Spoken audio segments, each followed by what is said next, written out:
வணக்கம். தமிழ் ஃபுட் கார்னரில் இன்றைக்கி பொட்டேட்டோ க்ரீன் கறி பண்ண போகிறோம்.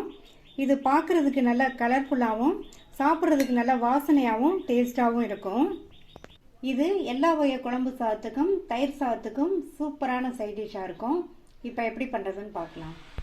வாஷ் பண்ண 300 கிராம் உருளைக்கிழங்கை இந்த குக்கரில் சேர்த்துட்டு கிழங்கு முங்குற அளவுக்கு தண்ணி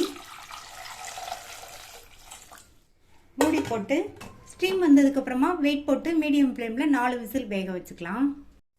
உருளைக்கிழங்கு வெந்துட்டுருக்க நேரத்தில் இந்த மிக்ஸி ஜாரில் 1 டீஸ்பூன் சீரகம், 4 பச்சை மிளகாய்.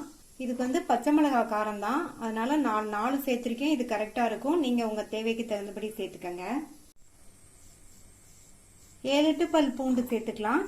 பூண்டு சேர்த்து பண்ணோம்னா டேஸ்ட் ரொம்ப நல்லாயிருக்கும். ஒருவேளை உங்களுக்கு பிடிக்கலைன்னா ஒரு 1/2 இன்ச் அளவுள்ள இஞ்சியை தோல் சீவி கட் பண்ணி சேர்த்துக்கங்க. ஒரு 1/2 கைப்பிடி அளவு க்ளீன் பண்ண கொத்தமல்லி இலைகள், 10-12 போல புதினா இலைகள். இதை தண்ணி எதுவும் சேர்க்காம கோர்ஸா அரைச்சிட்டு வந்துடலாம். இந்த மாதிரி கோர்ஸா அரைச்சிக்கங்க. 4 விசில் வந்துருச்சு. கிழங்கு நல்லா சாஃப்டாக வெந்திருக்கு. இந்த மாதிரி சாஃப்டாக வேக வச்சுக்கணும். இந்த கிழங்கை நம்ம 1-2 மசிக்க போகிறோம், அதனால நல்லா சாஃப்டாக வேக வச்சுக்கணும். இப்போ இந்த கிழங்கை வெளியில் எடுத்து வச்சு ஆறுனதுக்கப்புறமா தோல் உரித்து வச்சுக்கலாம். இப்போ இதை ஒரு போர்க்கோ அல்லது ஒரு கரண்டியோட பேக் சைடோ வச்சு 1-2 இருக்கிற மாதிரி மசிச்சுக்கங்க. மையா மசிச்சிட வேண்டாம். கிழங்கு அங்கங்கே 1-2 தெரிகிற மாதிரி இந்த மாதிரி மசிச்சுக்கங்க. ரொம்ப மையா மசிச்சிடக்கூடாது.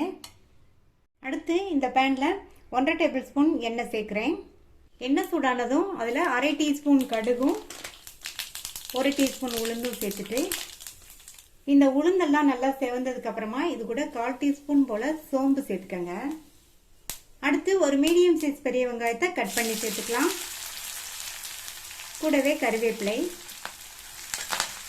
இந்த வெங்காயம் லைட்டாக அதனுடைய கலர் மாறி வரட்டும்.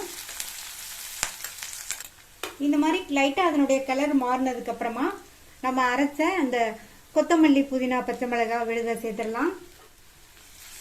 இதை எண்ணெயிலேயே பச்சை வாசனை போக ஒரு 2 நிமிஷத்துக்கு வதக்கி விட்டுக்கணும். அடுத்து இது கூட 1/4 டீஸ்பூன் மஞ்சள் தூளும் இந்த டிஷ்ஷுக்கு தேவையான அளவு உப்பும் சேர்த்துட்டு நல்லா ஒரு தடவை இந்த மாதிரி கலந்து கொடுத்துடலாம்.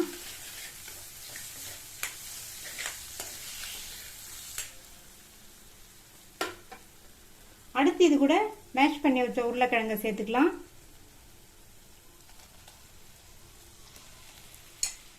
உருளைக்கிழங்கை சேர்த்துட்டு இந்த மசாலாவோட நல்லா இந்த மாதிரி பரட்டி விட்டுக்கணும்.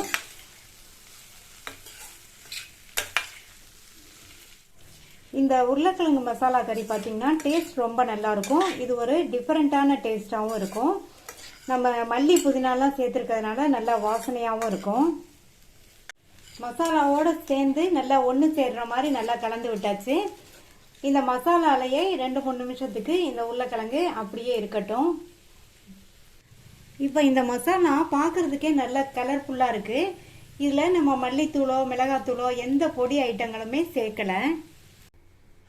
இதில் புதினா, மல்லி, பச்சை மிளகாலாம் அரைச்சி சேர்த்துருக்கிறதுனால பார்க்குறதுக்கு நல்ல க்ரீனிஷாக நல்ல கமகமன் வாசனையோட சாப்பிட்றதுக்கு ரொம்ப டேஸ்ட்டாக இருக்கும்.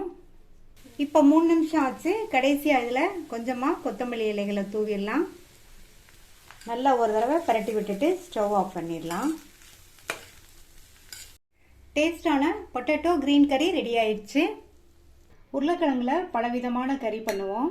இந்த மெத்தடில் மசாலா சேர்த்து பண்ணுற கறி வித்தியாசமான சுவையில் ரொம்பவே நல்லாயிருக்கும். நீங்களும் இதை ட்ரை பண்ணி பார்த்துட்டு உங்கள் கமெண்ட்ஸை சொல்லுங்கள். தேங்க்யூ.